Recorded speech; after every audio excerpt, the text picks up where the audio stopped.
cultura originaria de Latinoamérica ha dejado tantos testimonios concretos como los mayas.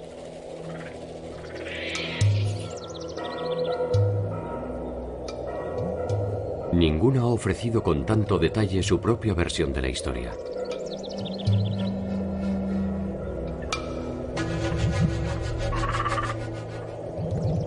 Ninguna ha determinado con tanta minuciosidad el día en que su tiempo empezó a transcurrir.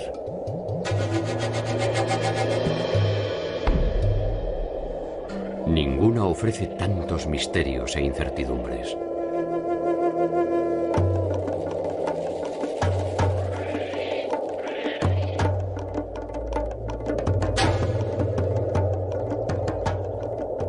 ¿Son los mayas aquellos que dejaron atrás su vida campesina para sembrar su entorno de ciudades deslumbrantes?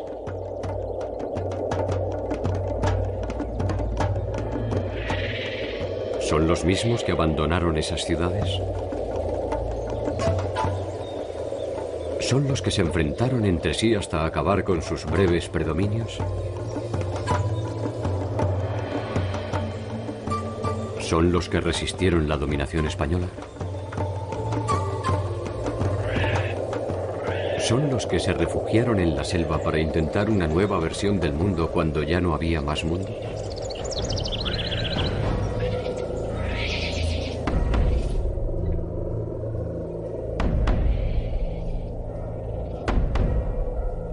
La larga historia de los mayas está plagada de finales.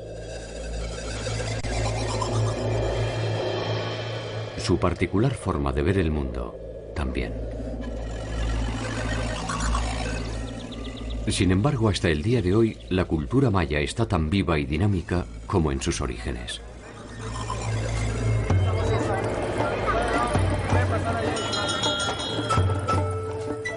Saber quiénes son y de qué forma entienden su pertenencia común es una tarea que desemboca tarde o temprano en sus sistemas numéricos y calendarios. Sus estudios astronómicos, sus producciones arquitectónicas y sus obras de arte.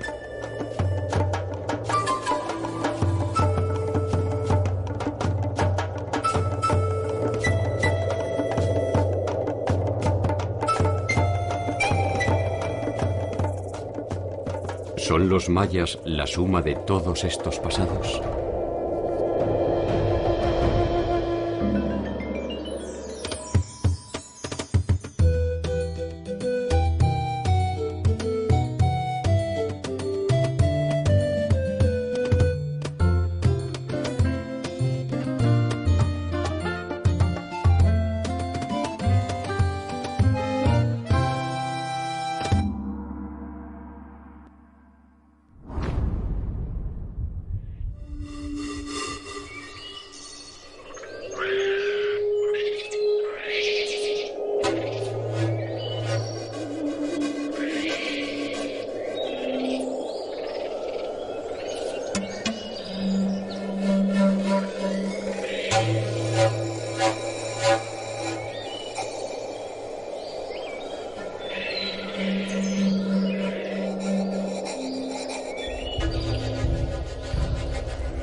El llamado mundo maya es en realidad un conglomerado de mundos.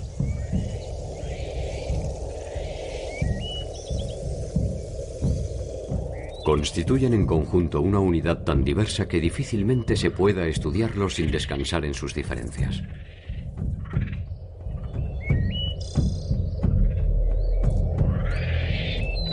Las particularidades que los unen, el idioma, la manera de entender el mundo y hasta su territorio, terminan tarde o temprano por encontrar en cada una de las ciudades una cualidad distintiva que los separa.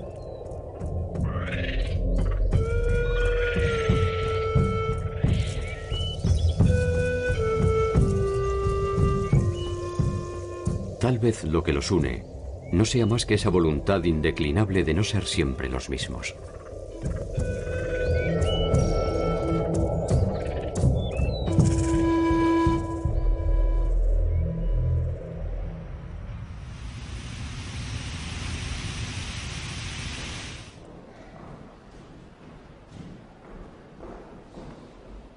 La cultura maya se desarrolló en un vasto territorio que ocupa los actuales estados de Yucatán, Campeche, Quintana Roo, Tabasco y Chiapas de la República Mexicana, así como todo el territorio de Belice, la República de Guatemala, una parte de Honduras y una parte de El Salvador. Desde ahí, esta cultura irradió por este vasto territorio, dando desarrollos regionales, locales, que de alguna manera conforman este mosaico cultural del área maya.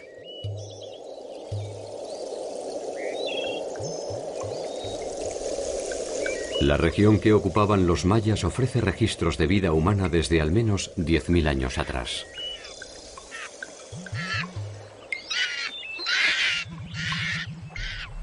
El Petén, Yucatán y el sur de Chiapas ofrecen evidencia de asentamientos humanos que ya cultivaban el maíz desde 5.000 a 6.000 años antes de Cristo.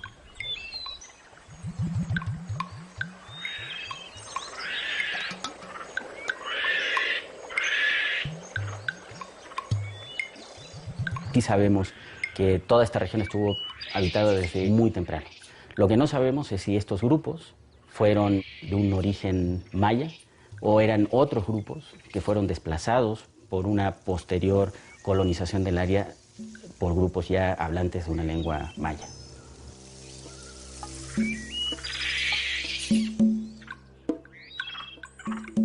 Los primeros indicios de una cultura material que pudiéramos establecer o estar más o menos seguros de que pertenecen a la cultura maya son mucho más recientes. Estamos hablando más o menos del 1200 antes de Cristo.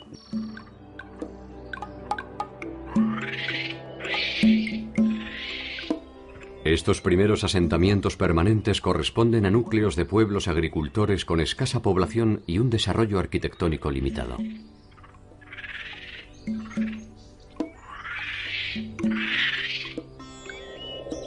Hacia el año 200, estos inicios modestos habrán de transformarse en grandes centros urbanos con una alta densidad de población.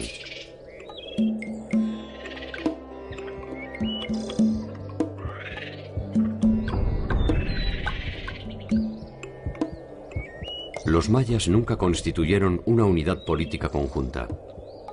Fueron entidades independientes que en ocasiones podían tanto fusionarse mediante alianzas estratégicas o matrimoniales, como enfrentarse unas contra otras. Todos son pueblos cuya base primordial de sustento es la base agrícola, la producción agrícola. Entonces, estos pueblos van a generar culturas con diferencias regionales, con preferencias por ciertos materiales, con inclinaciones en ciertos aspectos de la vida muy diferenciables, pero con una cultura común, que es la que conocemos como mesoamericana.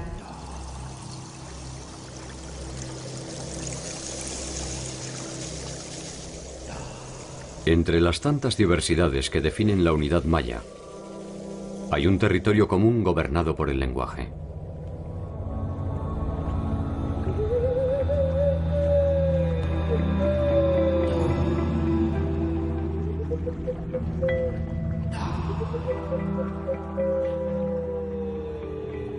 En la actualidad son 31 lenguas las que conforman la familia lingüística maya. De estas 31 lenguas, solamente 2 son lenguas muertas. Las otras 29 lenguas son lenguas vivas que se siguen utilizando como el principal medio de comunicación entre estos pueblos. Los mayas, sin duda, es el pueblo con mayor mensajes gráficos de toda Mesoamérica. No solo conforme con las imágenes, idearon todo un sistema de escritura donde nos quedan los datos de entronizaciones, guerras, alianzas matrimoniales, ritos, sacrificios que llevaban a cabo estas sociedades.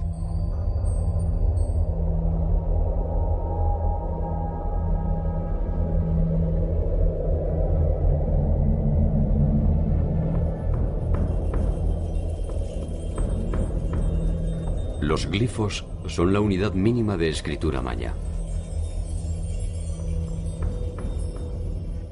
Pueden designar nombres, acciones, fechas, ciudades y relaciones de parentesco.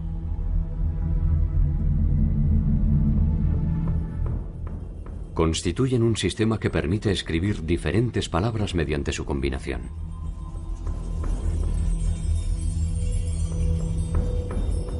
La unidad de escritura maya son una serie de signos que se les llaman glifos. Y se puede hablar de un glifo principal que está rodeado de afijos. Estos pueden ser prefijos, sufijos, superfijos o inclusive infijos dentro. Entonces todos estos signos que rodean como satélites al glifo principal funcionan igual que nuestras palabras. Un pre o un pos nos va a dar terminación de la palabra, inicio de la palabra. Entonces los cartuchos jeroglíficos se forman por un conglomerado de signos, que es a lo que les llamamos glifos.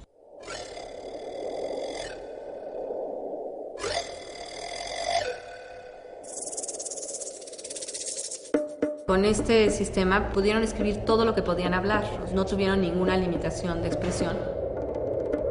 Hay un altísimo contenido histórico, o sea, de relato, aunque nada más habla de la vida o habla primordialmente de la vida de los grupos gobernantes.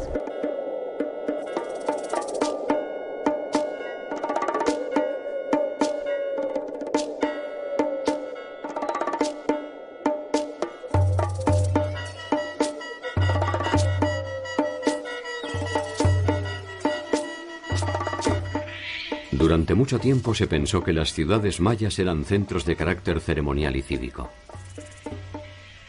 habitados por una clase dominante dedicada a la reflexión filosófica, la exploración astronómica, el arte, el conocimiento matemático y la liturgia de sus complejos ritos asociados a los dioses. Sabemos que las ciudades mayas fueron verdaderas ciudades, con toda su complejidad. Ciudades como Tikal alcanzaron una población arriba de 60.000 habitantes, en una superficie relativamente pequeña. Tikal fue una de las ciudades más importantes de la región. Su historia está marcada por constantes enfrentamientos con los reinos vecinos: Calakmul, Caracol y Uaxactún. Esta sociedad maya fue una sociedad clasista, una sociedad con centros de poder gobernados por gobernantes que justificaban el derecho al poder a través de una serie de mitos y a través de una serie de imágenes que ellos explotaron ampliamente.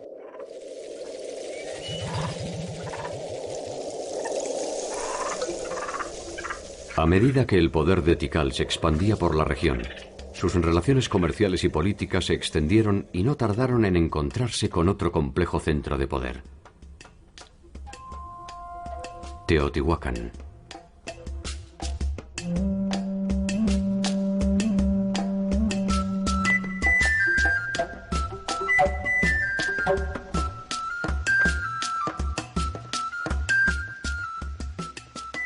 Teotihuacán fue un conglomerado cosmopolita que albergó a pueblos de casi todas las regiones del México antiguo.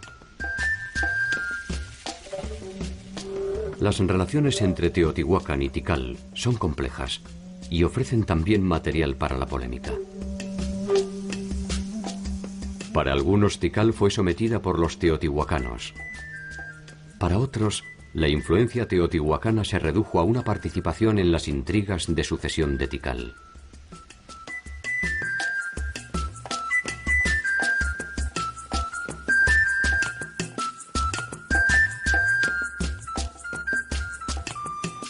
Fiel testimonio de la importancia que Teotihuacán tuvo en todo el ámbito mesoamericano es esta estela, la estela 31 de Tikal, Guatemala.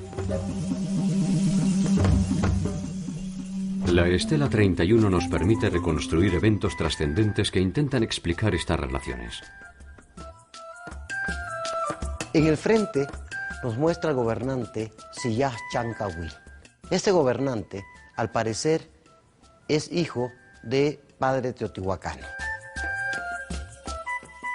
Vemos a este personaje ricamente ataviado con todos los elementos que caracterizan a un gobernante maya. Este monumento nos muestra las injerencias que Teotihuacán tuvo en los gobiernos del área maya. ya que el personaje del frente, totalmente maya, contrasta con los dos personajes localizados a ambos lados de la estela, con atavíos típicamente teotihuacanos. Uno se ve con un gran tocado de lo que es la serpiente de Quetzalcóatl. Lleva en la mano un lanzadardos y por la parte posterior un escudo, y el texto jeroglífico registra el nombre, Yash Nun Ain. Ahora sabemos que es el primer cocodrilo primordial. Este personaje teotihuacano es el padre de Xillac-Ian-Cawil, al que se conoce como Nariz Ganchuda. Esta dinastía gobernará hasta cerca del año 400, cuando llega al poder Xillac-Chan.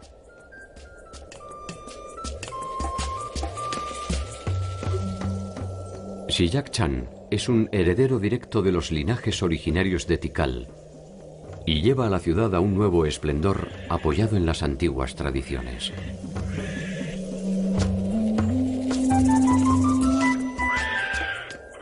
La política, la religión e incluso la vestimenta de sus gobernantes vuelven a beber en las raíces mayas.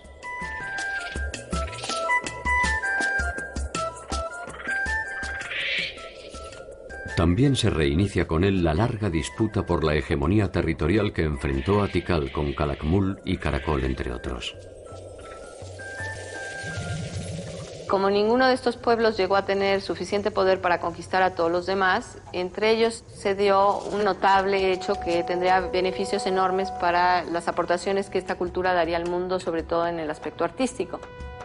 Es que cada uno de los señores que gobernaban a estos reinos trató de ostentar su poder a través de financiamiento de especialización artesanal en productos de lujo como podrían ser el jade, la concha, el hueso, productos de alfarería de una finura muy especial, a través de los cuales compitieron con sus rivales para demostrar quién había logrado alcanzar los más altos grados de complejidad frente a sus adversarios.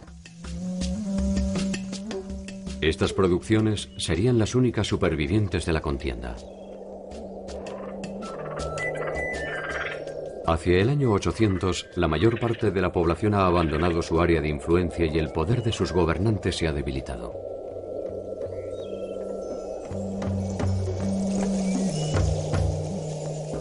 A principios del 900, la ciudad que conoció la suma de todos los saberes es definitivamente abandonada.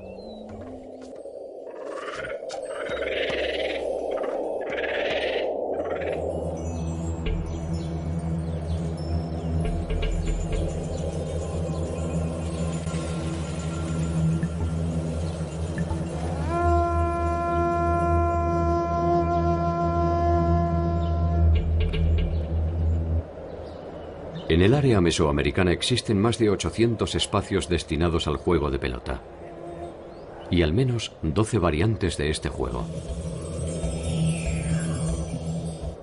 La más conocida en la actualidad es aquella en la que se presume que la pelota debía atravesar un aro de piedra. El juego de pelota en Mesoamérica está muy extendido, seguramente desde tiempos olmecas ya se jugaba. Tenemos pelotas de hule en contextos arqueológicos en la zona olmeca que pueden remontarse hasta 1000 antes de nuestra era.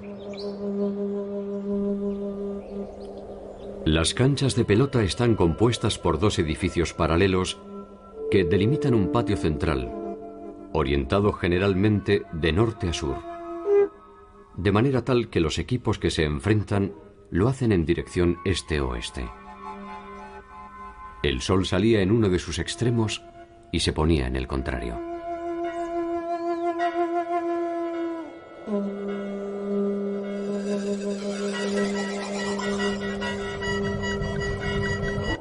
Innumerables son las teorías que se han esbozado en torno al juego de pelota.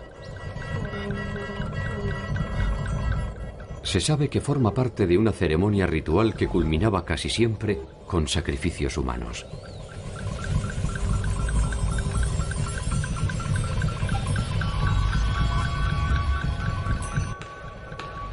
Una de las fuentes que nos permitió acceder al conocimiento de este juego se encuentra en uno de los libros emblemáticos de la cultura maya, el Popol Vuh.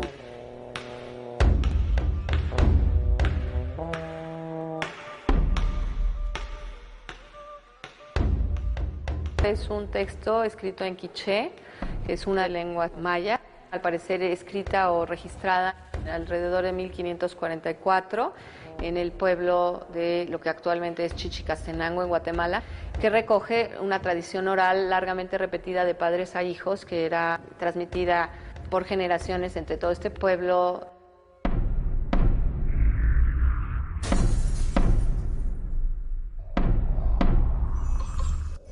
El Popol Vuh está dividido en 3 partes. La primera de ellas es la que se refiere a la cosmogonía del mundo maya, fundamentalmente a la creación del mundo y las cosas sobre la tierra.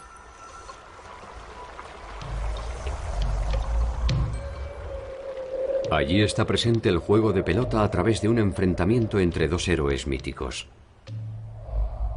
Ixbalanque y Unampu, que se enfrentan en un partido con los señores del Xibalbá.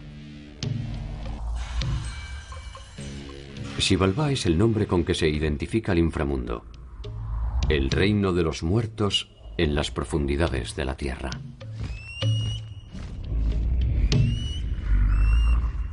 Esto va a ser muy interesante porque la mayoría de las canchas de juegos de pelota en Mesoamérica están abajo. Nunca van a encontrar una cancha de juego de pelota arriba, porque jugar a la pelota es como bajar al inframundo.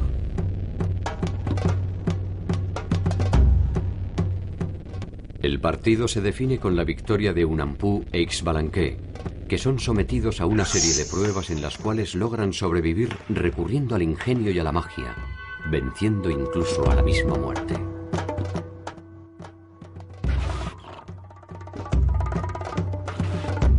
Después de varios días, Unampu e Ixbalanque aparecieron convertidos en peces y luego se transformaron en hombres pobres que hacían grandes prodigios.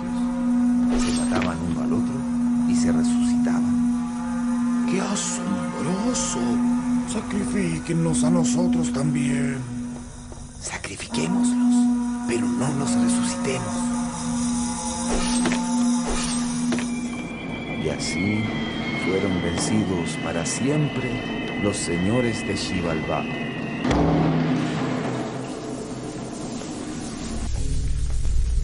¿Quiénes son estos 2 héroes que han regresado para contarnos cómo es el inframundo? El sol y la luna. Todos los días bajan al inframundo, enfrentan una serie de pruebas y el día que pierdan las pruebas allá abajo, no habrá amaneceres solares ni amaneceres lunares.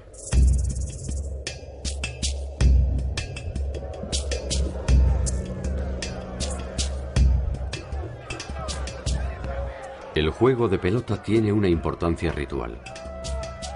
Se trataría de una escenificación del movimiento astral de este a oeste y de oeste a este.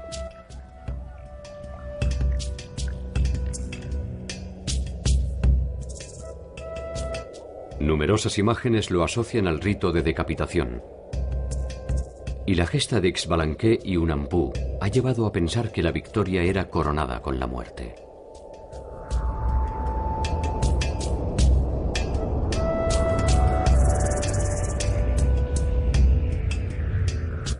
La idea no carece de romanticismo y lleva a pensar en la muerte como un premio a los vencedores.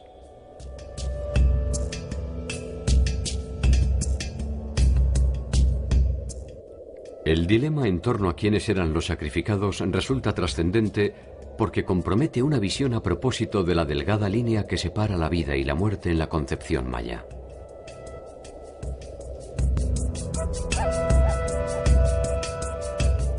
La sangre es una metáfora muy importante y es el alimento por excelencia que necesitan los dioses para su sobrevivencia. En el caso mesoamericano es interesante este aspecto de que los dioses necesitaban a los humanos tanto como los humanos a los dioses. Los dioses necesitan a los humanos para obtener la sangre, el alimento que le otorgan los humanos. Y los hombres necesitan a los dioses para su sobrevivencia cotidiana y para el mantenimiento de su orden social. El pueblo mesoamericano, a diferencia de esta idea cristiana de que el bien supremo está después de la muerte, para ellos el bien supremo era estar vivo. La muerte era un castigo de los dioses. Nadie se quería morir. Es falso que todo el mundo quería morirse.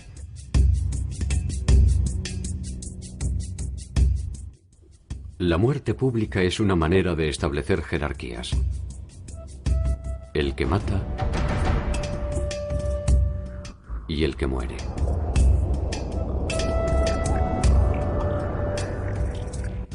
El que domina la escena es siempre el que monta el espectáculo.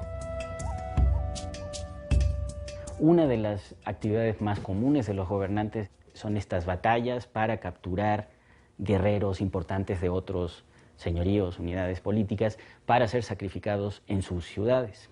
Esto era un elemento importante también dentro del mantenimiento de este orden social tan particular de los mayas del Clásico.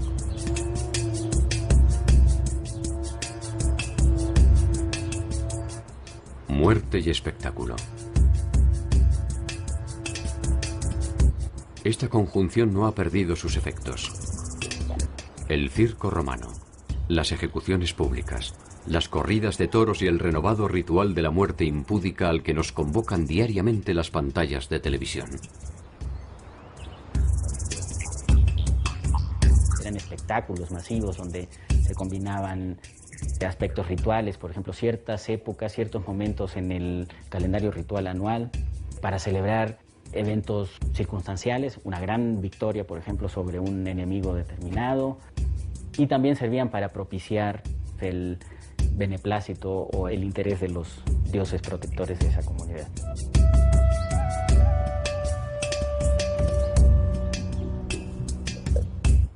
Todos los eventos de la vida maya estaban organizados en torno a un sistema social, político, económico y religioso que obedecía a un orden preciso y recurrente.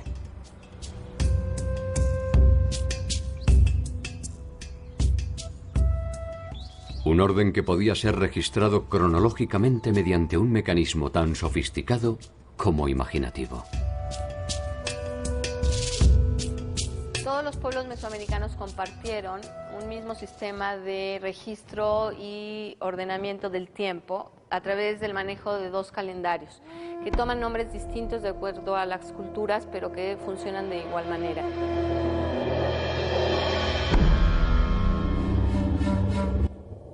Uno de ellos ha sido identificado como ritual o lunar, aunque sus funciones eran básicamente adivinatorias.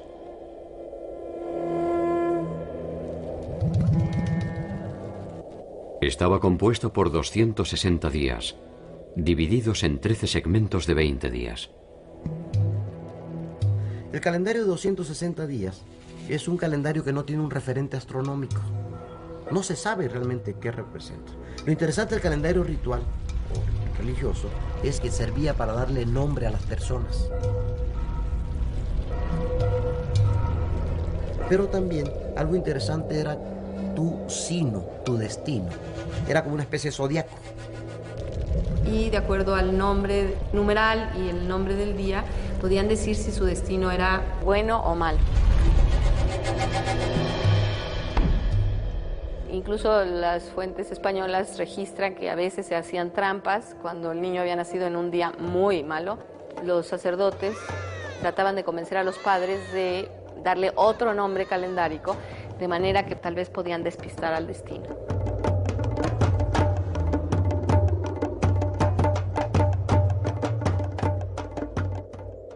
De alguna manera, para la visión maya, el futuro es algo que ya ha sucedido, lo que permite la posibilidad de predecirlo.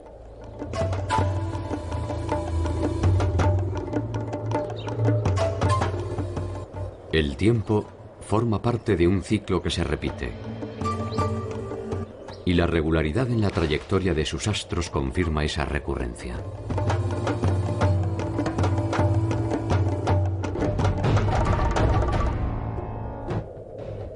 Mirar al cielo es una ciencia que permite ver el futuro y controlar su armonía.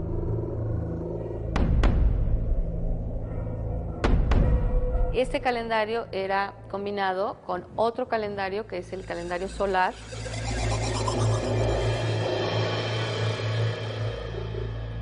es de 365 días y está integrado por 18 meses de 20 días cada uno, lo cual nos da un total de 360, y 5 días aciagos, o los 5 días en que no se sabe qué va a pasar.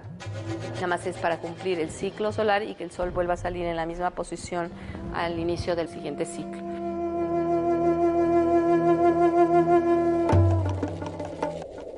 El calendario solar era una importante referencia estacional y dividía los tiempos de siembra de los de cosecha. Los tiempos de paz de los de guerra. La combinación de ambos calendarios ofrecía una inusual relación temporal. El nombre del día en el calendario de 260 y el nombre del día en el calendario de 365 se combinaban, y para que volviera a coincidir el mismo nombre del día en los dos calendarios, ocurrían 52 años solares. Cuando se cumplían estos 52 años, dicen las fuentes, se apagaban todos los fuegos y se encendía un fuego nuevo.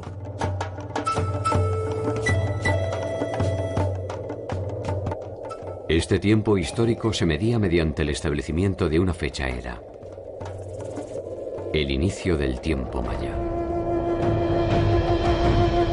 Una fecha era es un punto a partir del cual cuentas hacia adelante o hacia atrás. Algo tienen en común todas las fechas eras de todos los pueblos del mundo. Todas son arbitrarias. Porque para nosotros contamos del nacimiento de Cristo para atrás y del nacimiento de Cristo para adelante. Con los mayas sabemos que tienen una fecha era que es 3114 antes de Cristo. Y a partir de ahí cuentan para adelante y cuentan para atrás. Pero cuentan días transcurridos, no cuentan años transcurridos.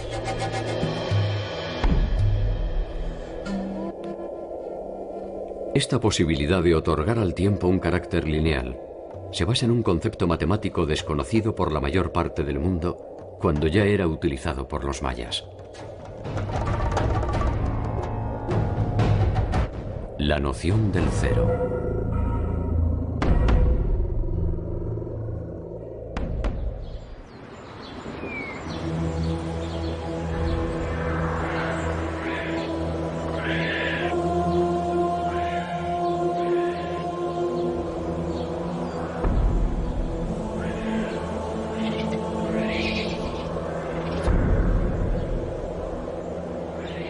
Si bien para la ciencia resulta siempre difuso establecer el origen de una cultura, para los mayas el pasado no es una simple leyenda que se remonta a tiempos inmemoriales.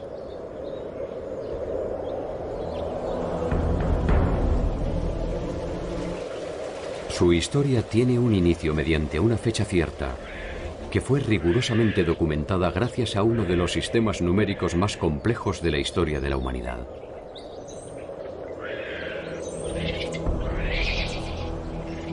Todos los pueblos mesoamericanos desarrollaron formas de escribir números para contabilización, para registro, etc.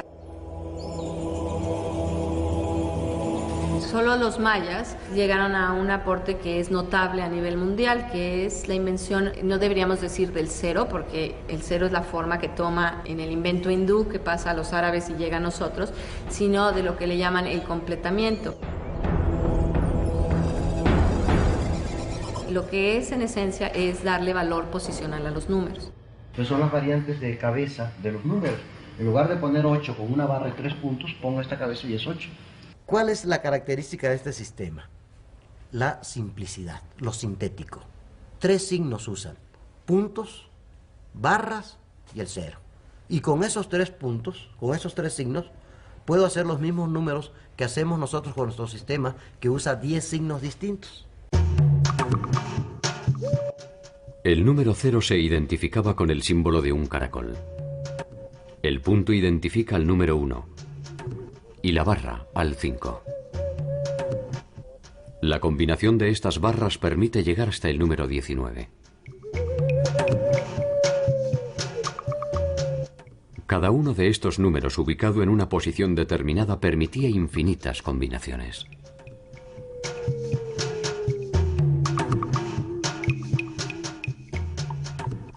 Estas construcciones científicas demuestran la sofisticación de la sociedad maya.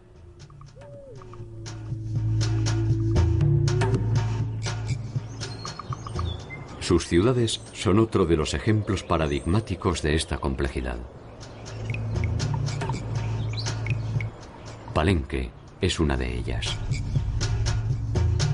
Dentro de la pléyade de sitios que existen en el área maya, Palenque juega sin duda un papel importante, porque esta ciudad, que no tuvo una duración de más de 200 años, se consolidó gracias al reinado del gobernante llamado Kinich Jau Pakal.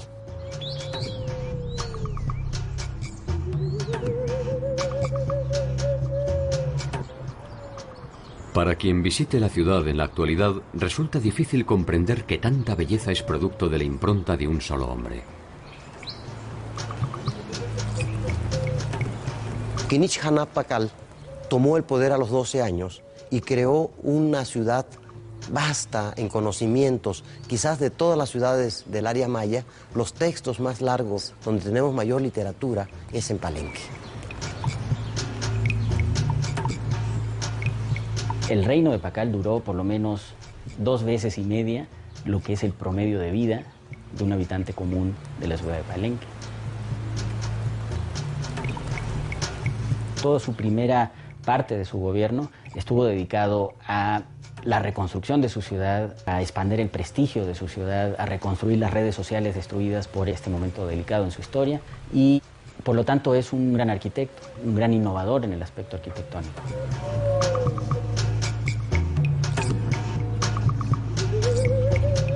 La selección de ese lugar implicó el desarrollo de obras de ingeniería muy complejas. Por ejemplo, la creación de terrazas para ganarle espacios al cerro, para tener mayor áreas planas para construir edificios. La canalización de ríos, hay una cantidad enorme de acueductos. Implicó el desarrollo de una tecnología de distribución de aguas por todos los barrios que componían a la ciudad, y todo esto le confiere a la ciudad de Palenque estas cualidades muy especiales.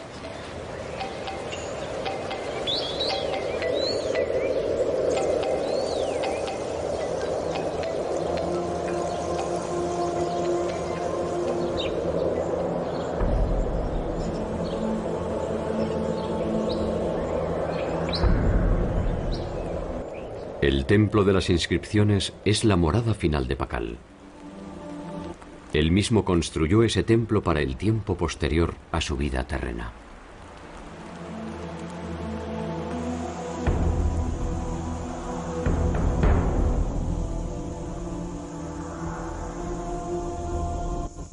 Pakal gobernó Palenque entre el 615 y el año de su muerte, ocurrida en el 683.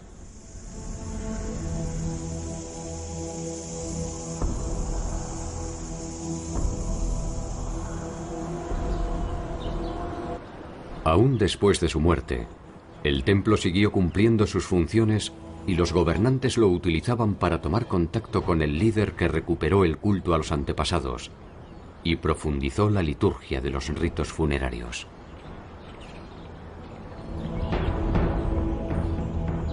Fue el gobierno más longevo, más estable, que dejó un legado arquitectónico considerable en la ciudad. Conocemos de la historia anterior de Palenque solamente por los textos que escribió Pakal y sus sucesores. A la muerte de Pakal, su hijo Kambalán asume el poder. Su gobierno honra la gloria de su padre y persigue los mismos sueños de grandeza.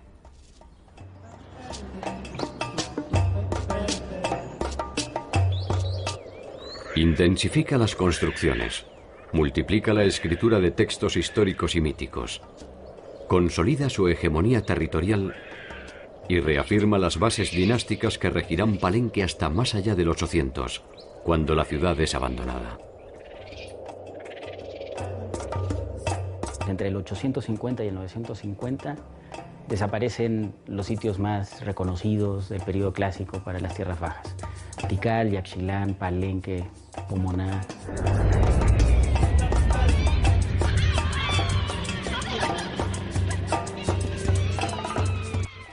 El llamado colapso maya aún despierta inquietudes y discusiones.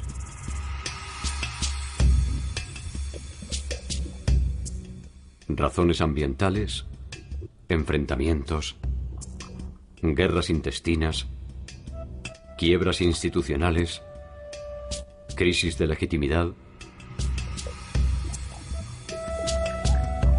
Cualquiera de estas razones, o la suma de todas ellas, dieron por tierra con un complejo sistema que pareció perder la esencia de su funcionamiento.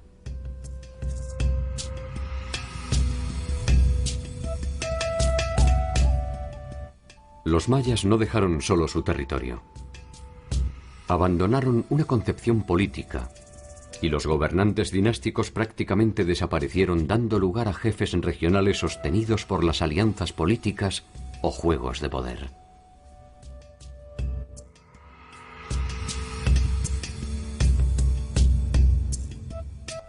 Hacia finales del período clásico, otra ciudad habría de delinear los últimos trazos de una era de gloria.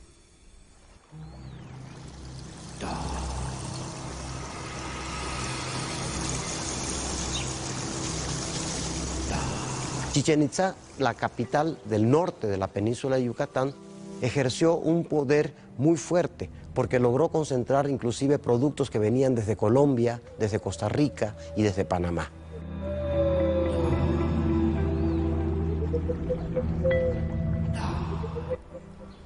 Algunos de estos exóticos productos fueron encontrados por las investigaciones arqueológicas dentro del cenote sagrado de Chichén Itzá.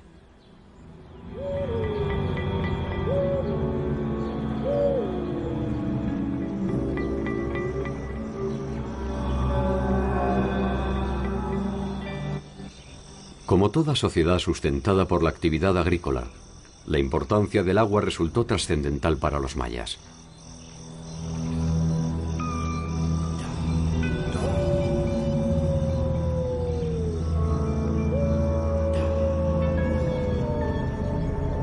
Chac, el dios de la lluvia, es una de sus deidades tutelares. Su representación con su clásica nariz de gancho se repite en sus edificios y sus principales textos.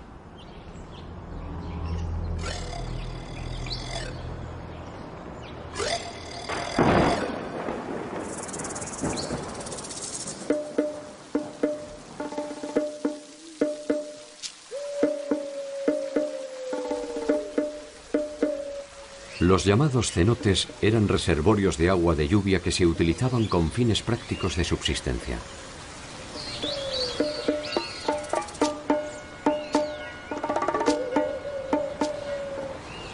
El cenote sagrado que se utilizaba con fines ceremoniales era probablemente una de las tantas entradas al inframundo.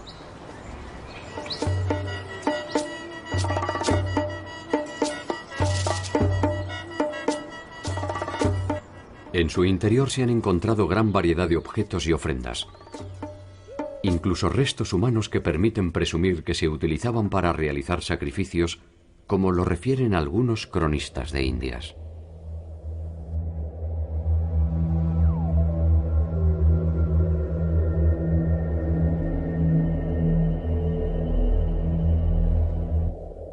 Los cenotes han sido interpretados como una especie de síntesis de la cultura maya. Allí, como en cada uno de sus indicios de piedra, de cerámica o de papel, se concentran sentidos profundos, profanos y productivos. Cuando los arqueólogos excavamos en una tumba en el área maya, encontramos representados en esta tumba casi todo el plano de Mesoamérica. Podemos encontrar productos que vienen de diferentes áreas muy lejanas. Obviamente, el comercio no es solo el transporte de objetos preciados. También a través del comercio se moviliza gente, se movilizan ideas. El concepto de Mesoamérica es eso, es esa rica combinación de contactos económicos, sociales, demográficos.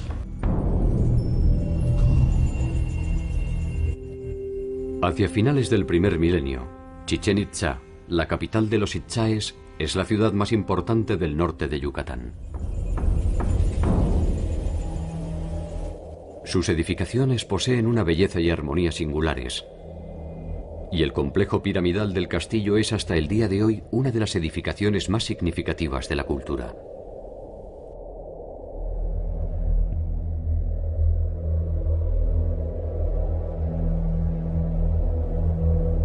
Allí, en todos los equinoccios de invierno y de verano, se dibuja la sombra de la serpiente emplumada sobre las escalinatas de la pirámide, hasta desembocar en la cabeza de Kukulcán.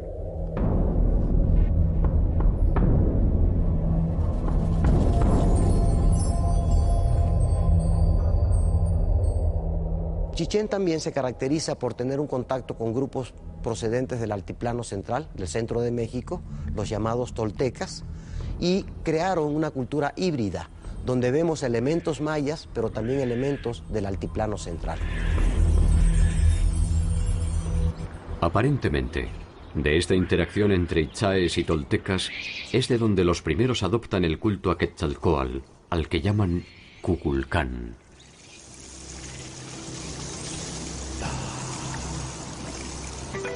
Chichén llega a su fin también hacia 1250 y la hegemonía continúa con Mayapán.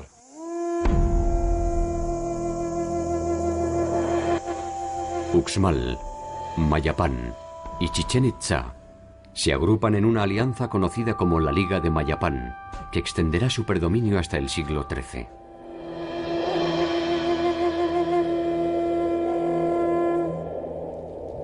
A la llegada de los españoles, el mundo maya se encuentra dividido en pequeños reinos.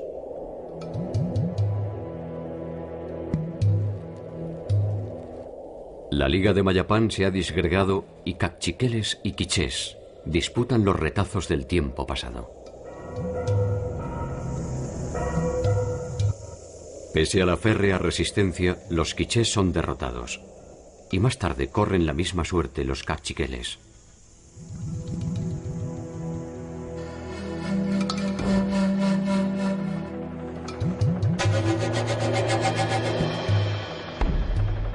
Los itzáes se refugian en la selva del Petén. Desde allí iniciarán una nueva era. La huida se transforma en una estrategia contra la dominación colonial. Los itzáes se hacen invisibles.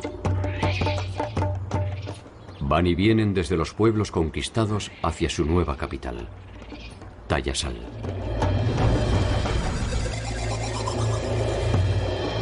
La noticia de este reducto se transforma en una esperanza para el resto de los mayas que escapan hacia la ciudad en busca de refugio.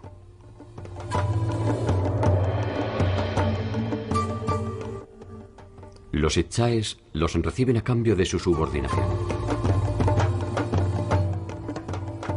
El sueño tendrá un final cuando los españoles deciden la toma de Tayasal hacia 1697.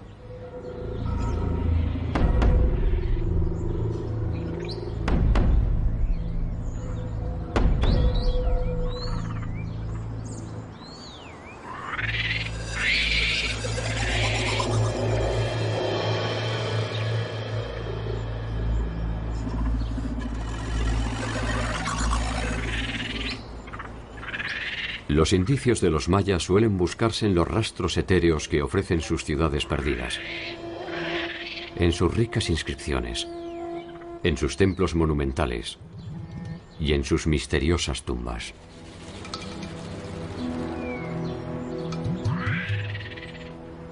Sin embargo, la búsqueda resulta siempre infructuosa.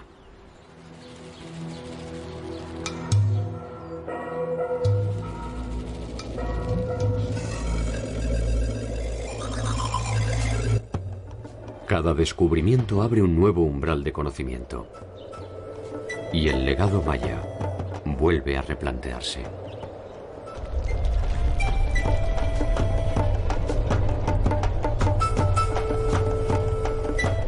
Quizás el error es intentar ir hacia el pasado para entender su verdadera naturaleza.